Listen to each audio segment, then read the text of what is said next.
Neila Campos González, la profesora Campos, está en el edificio de Teleco, da clase en Caminos, da clase en Teleco, da clase en 3 lugares de la ingeniería de la Universidad de Cantabria. Es reynosana, aunque desde pequeña vino a Santander, y es, no digamos que una rara mujer, en el sentido rara de notable, porque así lo decía Rubén Darío, colección de raros, pero tampoco es frecuente que una mujer ocupe la preeminencia de tantas clases en tantos sitios, estudie filología hispánica despacio, pero complementariamente, y además dirija una organización como es la Agrupación Astronómica de Cantabria, de cuya organización tengo en la mano un folleto.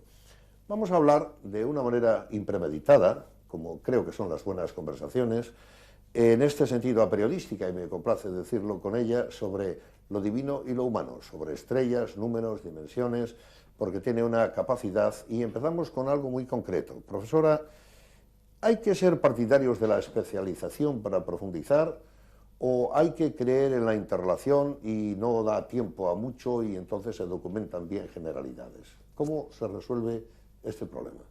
Claro, es un problema, ¿no? Porque la vida es corta y no da tiempo a todo. Pero a mí no me gusta esta tendencia a la especialización que llevamos en esta sociedad. Quizá es el modelo americano, ¿no? Se suele decir. Caminamos en la docencia, en los planes de estudio, hacia la especialización, hacia que sepamos mucho de una cosa, pero casi nada de lo demás. Es que, claro, esto puede ser necesario, ¿no? Porque la ciencia es ya tan amplia que uno tiene que especializarse, uno no puede dominar todo. Pero a mí me gustaría que la formación de las personas fuese un poco más global, que no fuéramos tanto o ciencias o letras, o bueno, pues yo soy ingeniero, yo soy matemático y no quiero saber nada de lo otro, que tuviéramos una cultura amplia. Yo soy gran aficionada a la lectura y yo creo que a los chavales, si ahora estamos bueno, pues todos hablando de temas de educación, la lectura es fundamental, porque la lectura te abre horizontes y uno puede leer sobre 1.000.000 de temas que le interesen, y eso pues nos abre la mentalidad y nos hace pensar en muchas más cosas, no solamente estar pendiente de un solo tema, de nuestro trabajo. El día 13 vas a dar una conferencia en la Sociedad Menéndez Pelayo, el día 19, de abril, sí, que se llama El lugar del ser humano en el universo. ¿Cuál es ese lugar? ¿Es un lugar relativo? Ya no somos los reyes de la naturaleza, en otras palabras. No somos. En su día, yo creo que después de pasar de la teoría heliocéntrica, es decir, el ser humano ya no gira todo a su alrededor. Freud en el siglo XX descubre que el hombre, si da la tarjeta, tampoco lo da todo porque no era dueño de su subconsciente. Y ahora se habla de una relación entre la biología con la tecnología que también nos va a complicar más allá de nosotros mismos. ¿Tan poca cosa somos? La verdad que somos muy poca cosa. Si la ciencia va revelando algo en estos últimos siglos es que somos muy poca cosa. Como decía bueno, pues, un astrónomo que mucha gente conocerá, Carl Sagan, que bueno, pues, tuvo un programa que se llamaba Cosmos hace unos años, que nos despertó la vocación científica a mucha gente, entre ellos a mí, y que solía hablar de las grandes degradaciones de la especie humana. Hemos sufrido las degradaciones, bueno, pues primero, de que la Tierra no es el centro del universo, después, ni siquiera el sistema solar es el centro de la galaxia, después, ni siquiera la galaxia es la única, sino que somos un punto perdido en una galaxia que está entre miles de millones de galaxias, y luego encima, para colmo, viene Darwin y nos dice que somos una especie animal más, que no somos nada extraordinario. Pero bueno, no somos algo extraordinario, sí, pero que no tanto. seamos, yo creo, muy complejos, hemos descubierto cosas, hemos hecho 2 guerras mundiales, somos capaces de asociarnos para el bien y para el mal, y creemos que estamos aquí casi de forma única, o es que hay otras gentes en otros mundos y no los hemos conectado todavía.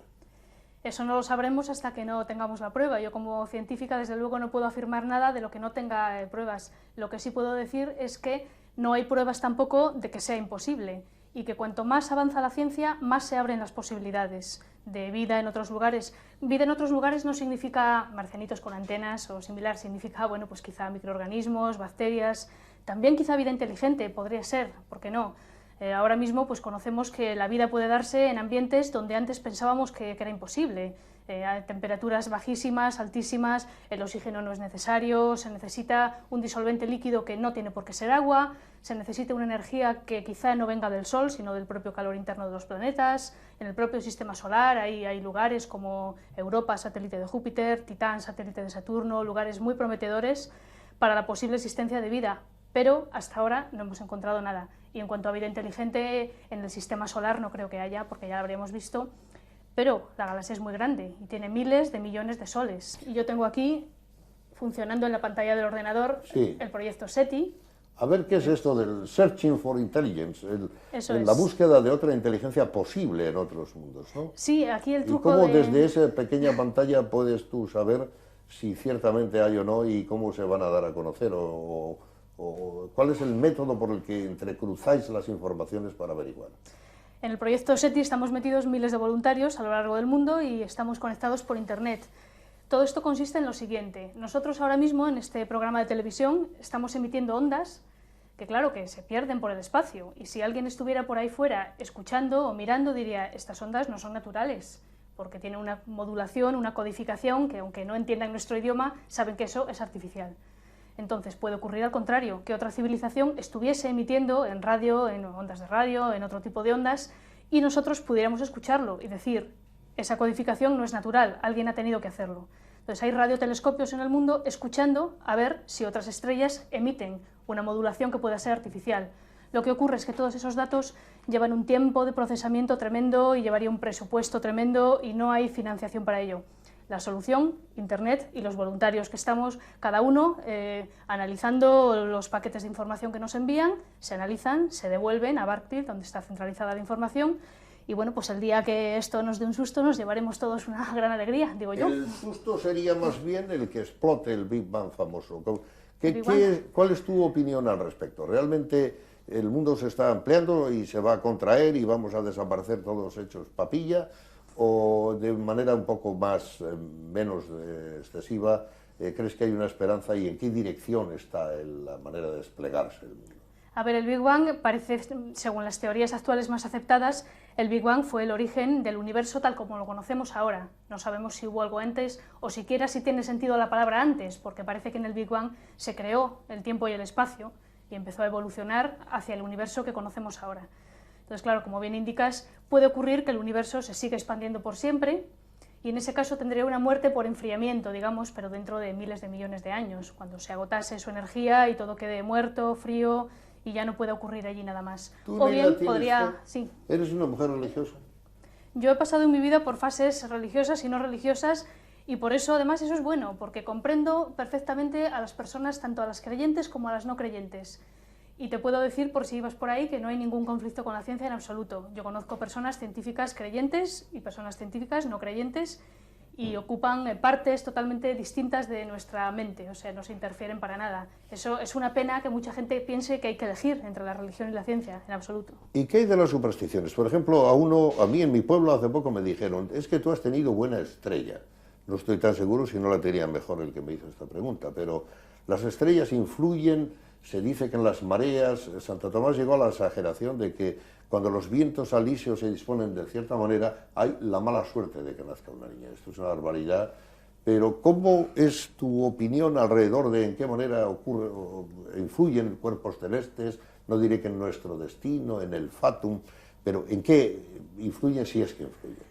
Mira, uno lee, yo qué sé, el Cantar de Miocid, por ejemplo, ¿no? Y te dice que tenía la corneja por la izquierda y que eso era mala suerte, y bueno, pues el hombre hasta hace bien poco, y muchas personas actualmente también, creen o creían que muchas cosas influyen en nuestro destino, que el pájaro que viene o la nube o cualquier otra cosa influye en nuestro destino. Y las estrellas es una de esas cosas que alguien piensa que influye en nuestro destino. ¿Por qué se van eliminando las supersticiones? Porque vamos entendiendo las cosas, porque entendemos que si el pájaro vuela es porque es una ave migratoria y porque va de norte a sur, no porque sea buena o mala suerte. Y las estrellas yo creo que es la última superstición, ese último reducto de superstición que, ojo, yo no me meto con nadie y respeto las creencias de todo el mundo. Si alguien cree en los horóscopos, yo lo respeto como cualquier otra creencia, como cualquier religión, como cualquier creencia del mundo.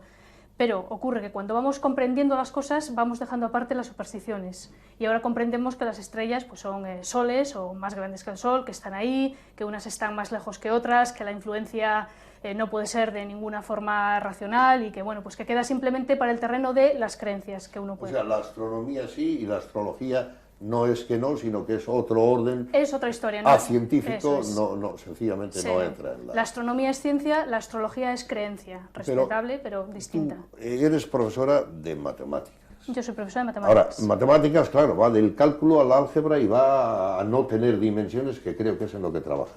Estás preparando tu tesis sobre temas relacionados con geometría. Sí. Había la euclidiana, no euclidiana, ¿qué tipo de geometría sofisticada es en la que ahora se trabaja? A ver, bueno, la geometría sí es el trabajo de mi tesis, de mi tema de investigación, ¿no? La gente que trabajamos en la universidad nos dedicamos a la docencia y a la investigación. Sí. Yo en la docencia, pues mis alumnos, si me están viendo, sabrán que lo que doy es álgebra, claro. Y en investigación, como bien dices, pues me dedico más a la geometría. La geometría es algo muy visual, ¿no? Es algo, uno cierra los ojos y puede imaginar figuras geométricas, no tiene casi nada que ver con el cálculo. A veces, te comentaba antes como broma, me dicen, y nos suele pasar a los matemáticos, ¿no? Que uno va de cena y dice, a ver, haz la cuenta, ¿no? Pues yo no sé si soy mejor o peor calculando que otras personas, pero no es ese mi tema no es hacer números, y un matemático no tiene por qué hacer números todo el día.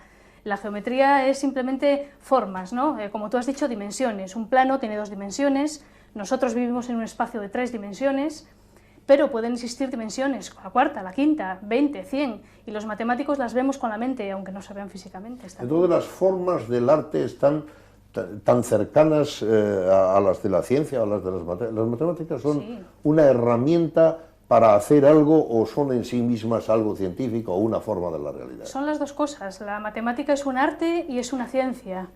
Y los griegos decían de los romanos que los romanos le daban una intención utilitarista a la matemática, lo utilizaban pues para hacer sus construcciones, etc. Y habían perdido ese sentido de la belleza que tenían los griegos. Los griegos apreciaban ya la belleza de la matemática, inventaron pues la razón áurea, las proporciones, se daban cuenta de que el universo es en sí mismo una armonía matemática, ¿no? Estas son las ideas de Pitágoras. La música también, si una música suena bien es porque tiene una relación matemática entre unas notas y otras, está en todas partes. Pero ahora todo es relativista, hay gente que habla de los fractals, yo no sé lo que es eso, que se habla también de la teoría del caos, los nombres no invitan a pensar en armonía.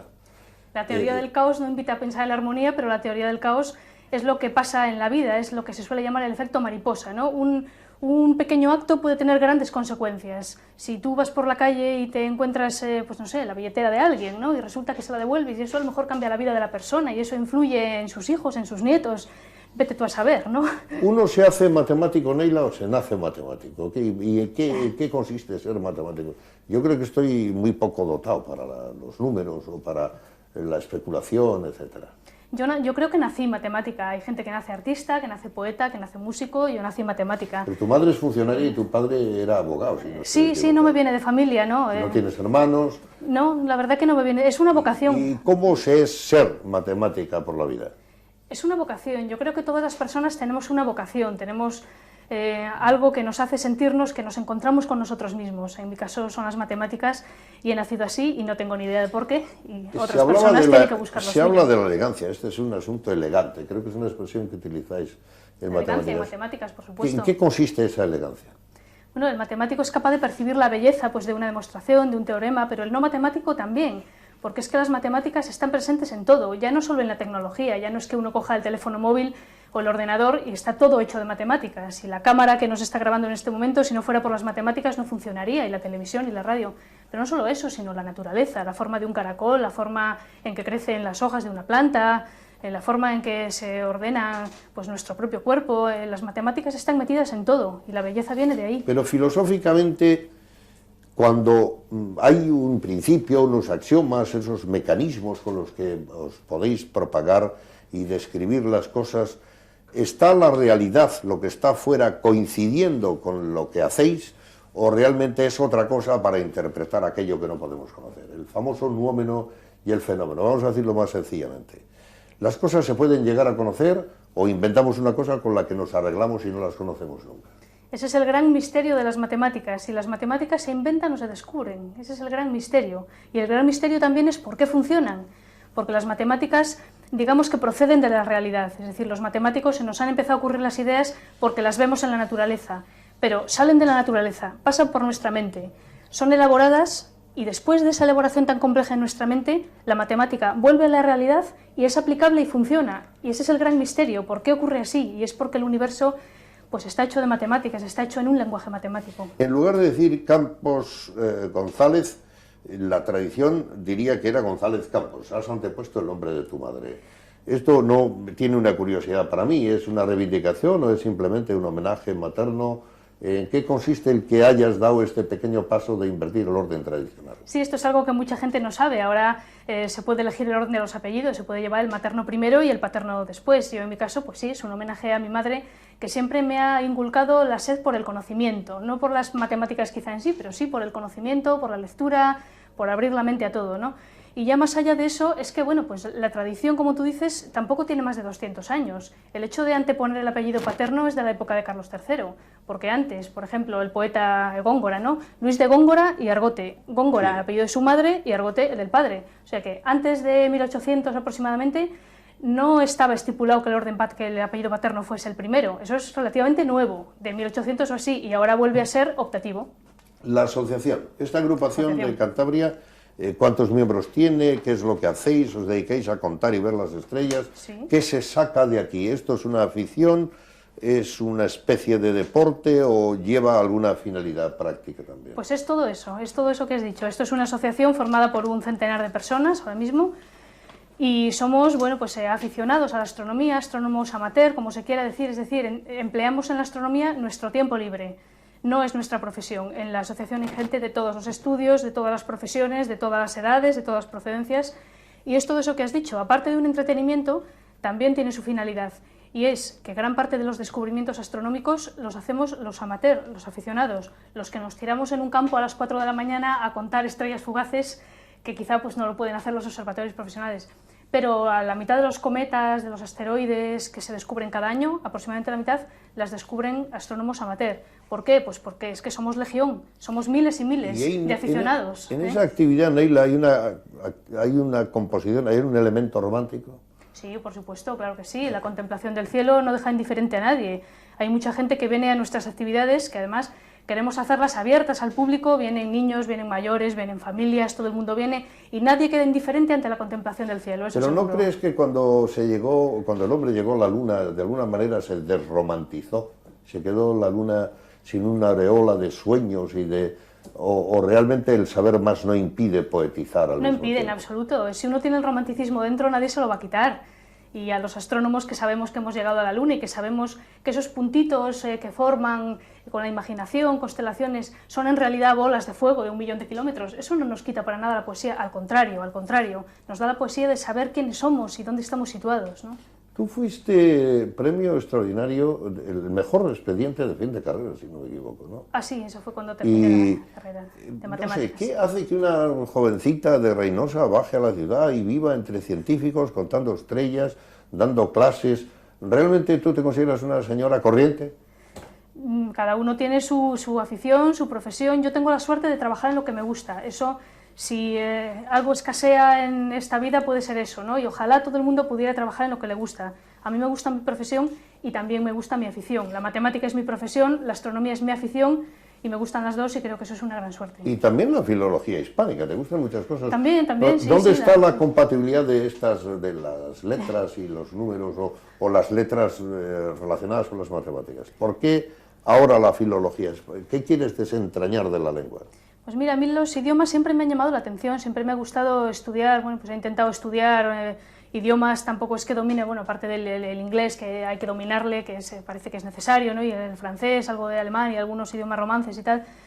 Y me interesa la estructura de las lenguas en la que también hay mucho de matemático. Y al revés, la matemática es un lenguaje. No sé, es como una doble vocación. Yo siempre he sentido una vocación por las lenguas. Es algo que me gustaría ver. ¿Crees en la filosofía? ¿Crees en estas oposiciones entre ser racionalista, que parece que por ahí van las matemáticas? Kant era matemático, Descartes también estaba en la... Y sin embargo los intuitivos, los fenomenólogos, hay otros que son como más cercanos al misterio, al corazón, a la poesía, o realmente son dos dimensiones que pueden juntarse y pueden compatibilizar. No, mira, durante años hemos creído, desde la Ilustración, desde el 19, hemos creído que el racionalismo lo era todo, que la razón lo era todo y que el ser humano era el animal racional. Y somos animal racional, pero también somos el animal sentimental, de sentimiento, y somos el animal emocional. Y está demostrado ahora que las emociones juegan un papel fundamental en todo. Y si una persona es buena en matemáticas o en su trabajo, normalmente uno es bueno porque le gusta lo que hace, y eso es una emoción. Y eso no solo se hace con la cabeza, eso se hace con el corazón también. Estamos en Navidad, no te voy a preguntar si crees en los Reyes Magos, pero en todo caso ahí está la tradición y también hablaban de las estrellas. ¿Cómo relacionas esas estrellas orientales que venían y se pararon? ¿Tiene algún fuste esto? Bueno, esto es lo que comentábamos antes, ¿no? El hombre de hace siglos pues entendía que todo aquello que pasaba en la naturaleza eran signos, y eso es bueno, porque eso significa que el ser humano tenía ganas de desentrañar los misterios, de buscar explicaciones.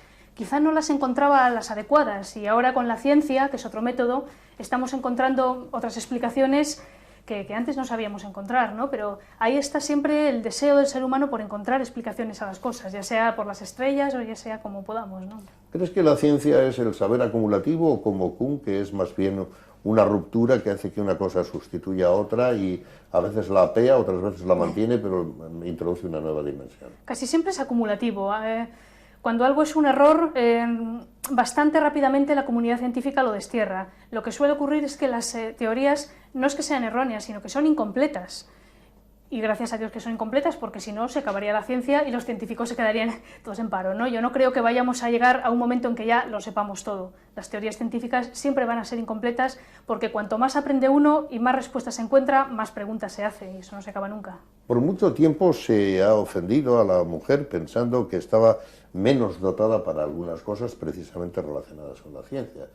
Hay algún antropólogo que dice que para la disposición natural hacia el canto, hacia el arte, hacia que como una derivación de la maternidad, de la procreación, de otras razones antiguas, no estaba tan preparada. ¿Esta destreza técnica hizo al hombre superior y ya no?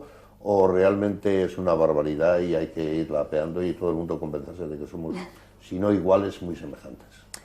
Hombre, hay muchos factores, ¿no? Hay factores culturales, hay factores biológicos. Está claro que el cerebro de la mujer no funciona igual que el cerebro del hombre, pero eso no significa que sea inferior ni tampoco superior, sino complementario, ¿eh? Funcionamos de otra manera, pero desde luego que yo creo que las mujeres tenemos capacidad para todo eso. Otra cosa es que la sociedad nos haya tenido reprimidas pues, durante muchos siglos. Hay grandes matemáticas, grandes científicas, grandes astrónomas que han tenido que esconder su trabajo detrás del nombre de su marido, de su padre, de su hermano, porque si no, no hubieran sido aceptadas. Y otras veces pues era simplemente que, claro, estaban obligadas a sus trabajos domésticos y no podían dedicarse a lo que su mente hubiese podido hacer. ¿Y qué opinas de la androginia? Por ejemplo, la Sor Juana Inés de la Cruz, aquella gran barroca americana, y otras mujeres han tenido como que disfrazarse de hombres o pedir perdón por ser mujeres para poder avanzar por el camino del ser. Claro, o adoptar seudónimos como Fernán Caballero, seudónimos masculinos, ¿no? O casarse como Kowalewski, una matemática del siglo XIX, casarse por conveniencia con un hombre para poder ir con él a la universidad, a los congresos, etcétera. Claro, eso siempre ha sido así, ¿no? Ahora afortunadamente ya no es así, las mujeres podemos ir por nuestro propio pie, afortunadamente. Y en este campus, ¿tú crees que en Cantabria, porque siempre has vivido aquí prácticamente, bueno, hay una vocación hacia la orientación científica y el trabajo, la gente pasa? ¿Cómo ves? Yo comprendo que te están viendo muchos estudiantes, eres muy rigurosa con ellos, hay un interés objetivo que tú palpas, o realmente la gente quiere encontrar un trabajo, cumplir las disciplinas, aprobar y continuar adelante. ¿Cuál es tu opinión general del interés? Hombre, hay de todo, ¿no? Podría hablarte además de las dos facetas de la universidad, la investigación y la docencia.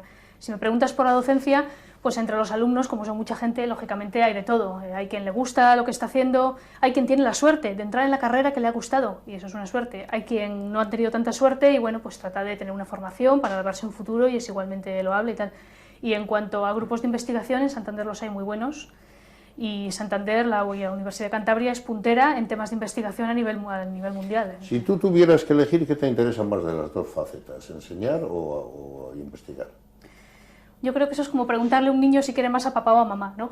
No, por mi parte no podría elegir porque creo que las dos son complementarias y a mí las dos me gustan y creo que sin una de las dos me quedaría como que me faltaría algo.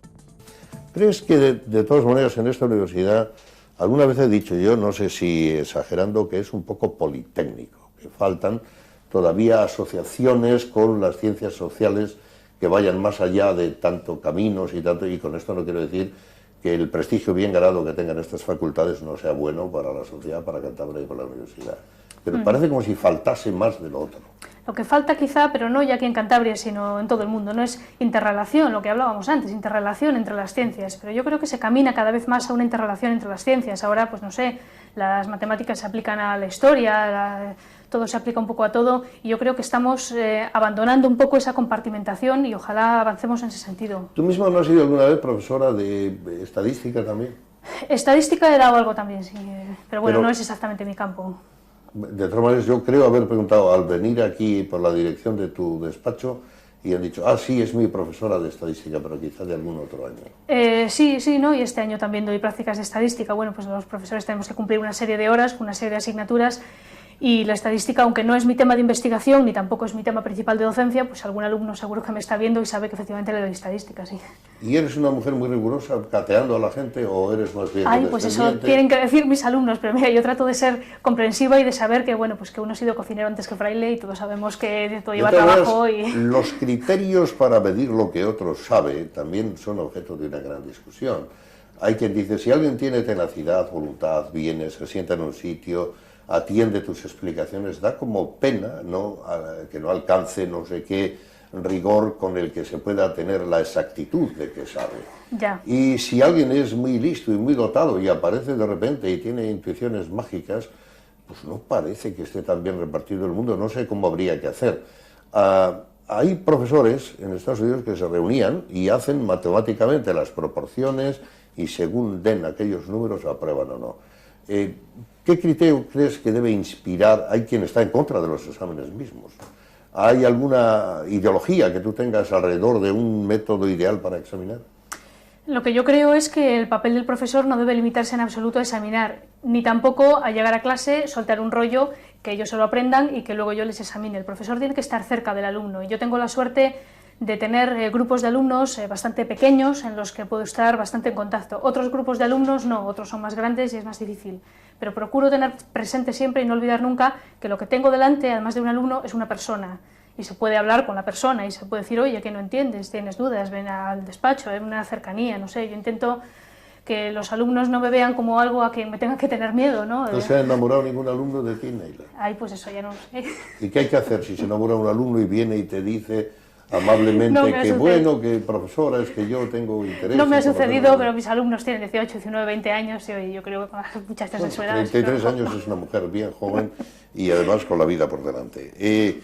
¿Hay una disposición natural para aprender las áreas de números y otra las de letras, o crees que no, que eso depende del cultivo inicial, de la orientación que a uno le dé desde pequeño? Sí, ¿O crees que hay una dotación connatural que lleve mejor a una disposición que a la otra? Yo creo que hay las dos cosas. Hay un componente quizá genético o de nacimiento y hay un componente de educación.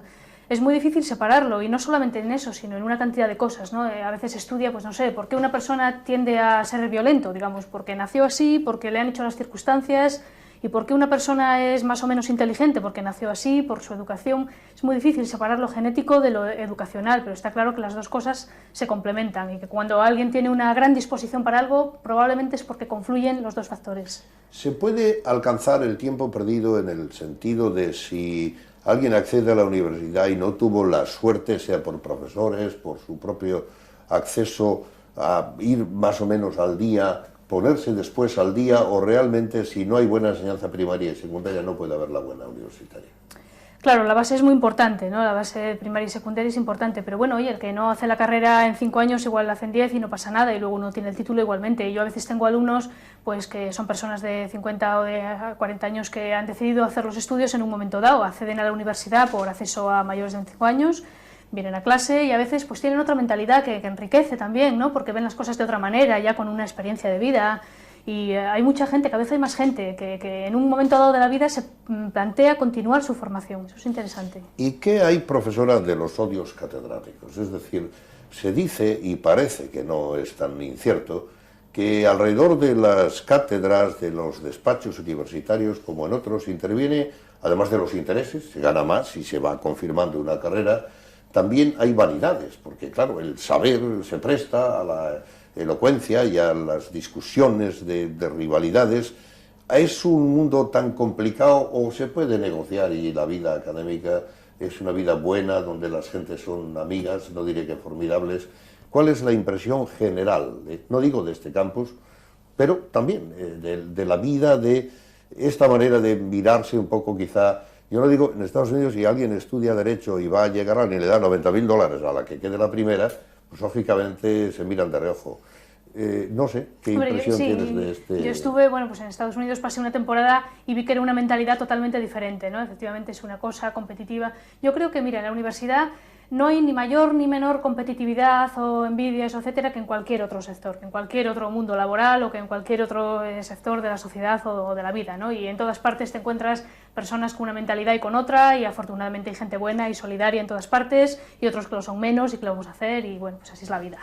Muy bien, no está nuestro destino en las estrellas, alguna influencia hay, habrá que descartar, no diré que completamente el horóscopo, que es una creencia, hay que reafirmar que los aficionados estén en la astronomía. Es admirable que aquella muchachita de Reynosa esté dando clase por estos edificios, y también se me ocurre una pregunta quizá final. ¿Qué consejo se le puede dar a una persona que esté en un pueblo de Cantabria y decirle, mira, yo también estuve allá arriba, he cambiado el nombre, pero manteniendo el de mi padre y el de mi madre, porque tengo la voluntad de homenajear a la parte femenina, estoy mirando estrellas, voy a hablar del papel del hombre en el mundo, no descarto que haya otras posibilidades de vida? ¿Qué consejo general, un poco amplio, puedes dar a alguien para que se aficione al saber? Hombre, lo que dices de alguien que vive en un pueblo de Cantabria y tal, yo, bueno, de Reynosa, la verdad que a mí vine a los 11 años, aparte que Reynosa es ciudad, no es pueblo. Es ciudad, ciertamente. Pero claro. Bueno, pues claro, lo que pasa a los jóvenes de los pueblos de Cantabria o de los pueblos de cualquier sitio es que si quieren hacer una carrera universitaria, pues tienen que venir a Santander o tienen que ir y venir, ¿no? Pero yo le daría el consejo a estas personas o a cualesquiera que intenten hacer aquello que les guste. Hay veces que uno elige una carrera universitaria o una profesión o lo que sea porque va a tener más salidas, porque voy a ganar más dinero, pues quizá también ese es un factor, ¿no? Pero cuando uno hace lo que le gusta, uno lo va a hacer bien. Y si uno lo va a hacer bien, le va a ir bien en la vida. ¿Y si te llamaran de una industria y te pagasen el triple, irías, Neila? Pues depende si me gustase el trabajo. Sí, en el ámbito de tu propio... bueno, pues habría que considerarlo, porque no, yo no me cierro a nada. Habría que considerar muchos factores, claro que sí. ¿Crees que un profesor es un líder hoy día o es simplemente una persona que adiestra? Los profesores deberíamos intentar ser pues más un modelo para nuestros alumnos y más, pues esto, menos el tipo del profesor decimonónico que llega, suelta un rollo y se va. Pues ahora estamos un poco tratando de desterrar esto, ¿no? Y centrarnos más en que el alumno aprenda, y en que el alumno aprenda no solamente la materia, sino en que se forme como persona, ¿no? Parece que además el sistema educativo tiende a limitar la creatividad, lo cual es una pena absoluta.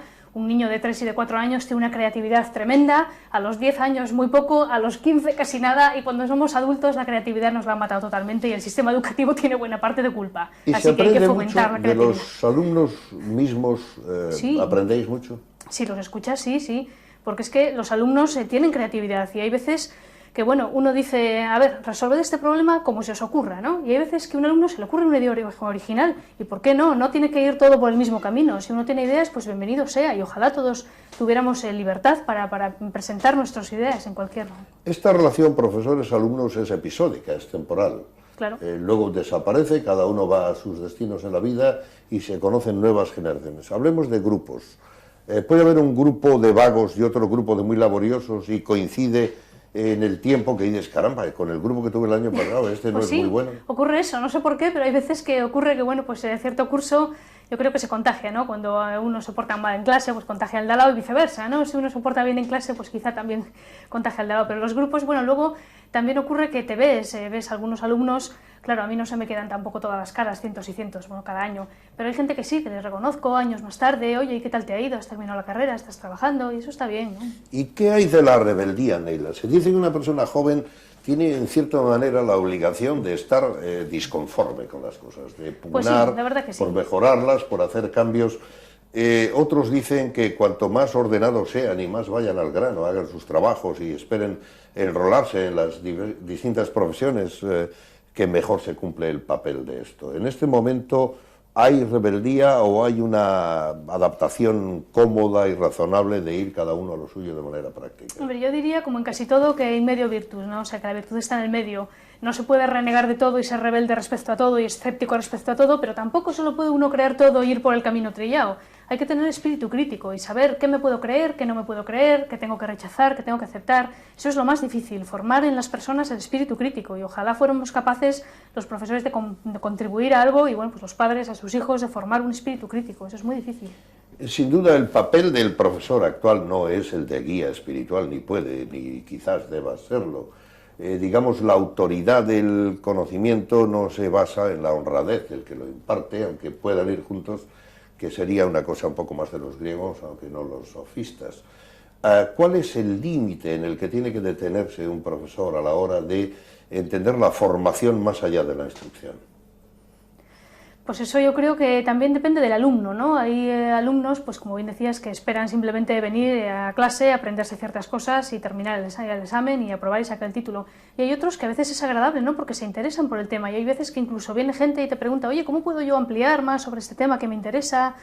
O no sé, o a veces para los profesores es agradable que te recuerden cuando han pasado varios años y un alumno pues, se acuerda de ti, ¿no? Y yo también, yo personalmente cuando me encuentro con los que han sido mis profesores en primaria, en EGB, que era entonces, en el instituto, pues les saludo, porque les saludo con cariño, porque han sido las personas que me han hecho a mí, me han despertado la sed por el saber, ¿no? A lo largo de tu vida de estudiante y profesora, ¿qué enigma no despejado es el que más ha venido atrayendo tu curiosidad intelectual? Es decir, ¿hay algún viejo asunto semi-obsesivo que te agrada todavía y este asunto merece seguir siendo trabajado por años? Hombre, el asunto que hemos hablado antes es muy importante y no le puedo trabajar yo más que lo que decíamos aquí en el ordenador, y es, bueno, pues el hecho de si estamos solos o no en el universo. Esa es una gran incógnita que tenemos todos, que tenemos mucha gente, y que yo tengo la, bueno, secreta o no, esperanza de que se desvele en esta generación, de que quizá los que estamos aquí tengamos la respuesta de que encontremos algún bicho, aunque solo sea una bacteria viviente fuera de la Tierra. Y además hace poco con los compañeros aquí de la agrupación astronómica hacíamos una pequeña broma de hacer una apuesta, de a ver si de aquí a 20 años se encontraba o no vida fuera de la Tierra. Y ya están los optimistas, los pesimistas. Yo soy de los optimistas, quiero pensar. He leído que acaba de morir un señor extranjero que ha rodado por el mundo, creo que estuvo en Holanda, y juraría que es holandés, después nacionalizado norteamericano, que vivía en España, relacionado con los ultravioletas. No sé si has leído esto. Pues pero en todo caso, de vez en cuando aparece algo muy extraordinario, un planeta. Leí hace poco también que aparecía un planeta que se llama Sedna. Así como están terminadas las Valencias hace mucho. Se ha conocido hace poco el mapa genómico. Sí. ¿Por qué este otro asunto no termina nunca? Es que el mundo es infinito, realmente se dice que es finito y limitado. Solo Cantabria era infinito. El mundo es infinito tanto hacia lo grande como hacia lo pequeño, como en la cantidad de ramificaciones del conocimiento. Y los planetas nuevos que mencionas, claro, fíjate, el sistema solar es, bueno, hace poco teníamos una maqueta de una galaxia, que me la podía haber traído, es así, y en ella el sistema solar es del tamaño de un átomo. El sistema solar es ínfimo en comparación con la galaxia, y esa galaxia solo es una de las millones que hay. Y en el sistema solar se siguen descubriendo planetas nuevos, como bien dices, como Sedna, como Quasar, todos estos objetos que se llama el cinturón de Kuiper en la zona de Plutón. Pensábamos que ya no había ahí nada más, y lo que hay, bueno, pues son asteroides grandes. No sabemos si llamarlos planetas pequeños o asteroides grandes. El propio Plutón parece más bien que es un asteroide grande, y hay un cinturón de asteroides grandes por allí. Y luego los planetas extrasolares. Hasta hace poco no se sabía si otras estrellas tenían planetas como el Sol. Ahora se conoce como un centenar de estrellas que tienen planetas al igual que el sistema solar. Y es que esto no se acaba nunca, y cuanto más respuestas encontramos, más preguntas hay, y efectivamente es infinito. ¿Tú crees que debe de arriesgarse siempre para saber más, o que hay algún punto de contención, decir, mire, eso no, que es muy peligroso? Hay que seguir experimentando con todo. Hay que seguir siempre. No es que haya que seguir, es que no creo que tengamos remedio, es que nuestra especie humana siempre quiere seguir adelante. Y desde que inventamos el hacha de piedra quisimos saber a ver si se podía, en vez de un hacha, fabricar una lanza más larga, y a ver si se podía hacer fuego, y a ver si se podía hacer esto y lo otro. Y caminando de esa manera hemos llegado hasta aquí. Es que yo creo que no tenemos remedio. Si un día quisiéramos parar la ciencia, es que no podríamos. Nuestro cerebro nos impulsa a ello. Cada vez es más admitido que saber y poder se utilizan de manera conjunta para dominarse. Esto es triste, pero es lo que opina Foucault, lo que opinan otros muchos. Más que decir la verdad, los modos de decirla y las finalidades con las que se dice es una de las cosas que preocupa, por lo menos a muchos filósofos posmodernos. ¿Cómo ves tú esta relación de la voluntad política y la aplicación del conocimiento? En general, ahora no hay tanta investigación pura. La investigación nace de las propias tecnologías y la paga alguien, es para algo, va dirigida a una mejora de no sé qué. esto realmente no está yendo muy lejos, es decir, que todo sea aplicado. Ya, parece que la investigación pura pues se vende poco, ¿no? Pero como se dice a veces, para que haya ciencia aplicada tiene que haber ciencia que aplicar. Y hay veces que hay descubrimientos científicos que no se sabe en un principio para qué van a servir, y 10 o 20 o 50 o 100 años más tarde se descubre que sirven para algo. Y hay veces que no, pues que efectivamente se investiga con un fin ya determinado, ¿no? Pero la ciencia pues es muy amplia y la pura y la aplicada son complementarias, ¿no? ¿Tú misma crees que son armonizables aquellos que siguen las 4 religiones monoteístas y que creen en que piensan que la creación tiene fundamento inexplicable, misterioso, pero que tiene un sentido, un Dios creador, o el panteísmo, o más bien la evolución, aunque siga sin explicarse también? ¿Cuál de los 3 mundos te parece más razonable? Bueno, cada uno tiene que hacerse su propio mundo interior. Yo creo que puede haber tantos mundos interiores como seres humanos. Y como comentábamos, la religión no es incompatible con la ciencia en absoluto, y las ideas de Dios son múltiples, y está, pues, por ejemplo, el Dios de Spinoza es simplemente un Dios que son las fuerzas de la naturaleza. Y hay gente que tiene un conflicto todavía, bueno, pues desgraciadamente en Estados Unidos o algunos lugares parece que hay que elegir entre la teoría de que el mundo fue creado por Dios y la teoría de la evolución. Y sin embargo yo conozco a muchas personas que dicen, bueno, pues la evolución ocurrió así y Dios la impulsa. Y otros que dicen que no, la evolución ocurrió así y no hay Dios que la impulse. Pero es que todo es compatible. No hay por qué cerrarse y decir, bueno, pues esto sí, esto no. Cada uno tiene que hacerse su propio criterio, su propio mundo interior, y no tiene uno por qué seguir por los caminos trillados. Uno puede buscárselo. Tampoco en Estados Unidos es tan monolítica la percepción, de hecho... No, no lo es, no. Yo que he estado allí sé que la sociedad está bastante dividida y hay un sector progresista y un sector conservador, como en España también lo hay, como en todas partes. Lo que pasa es que el sector conservador de allí es muy conservador y además es un país muy poderoso, con lo cual sus sectores poderosos son muy poderosos a nivel mundial y claro.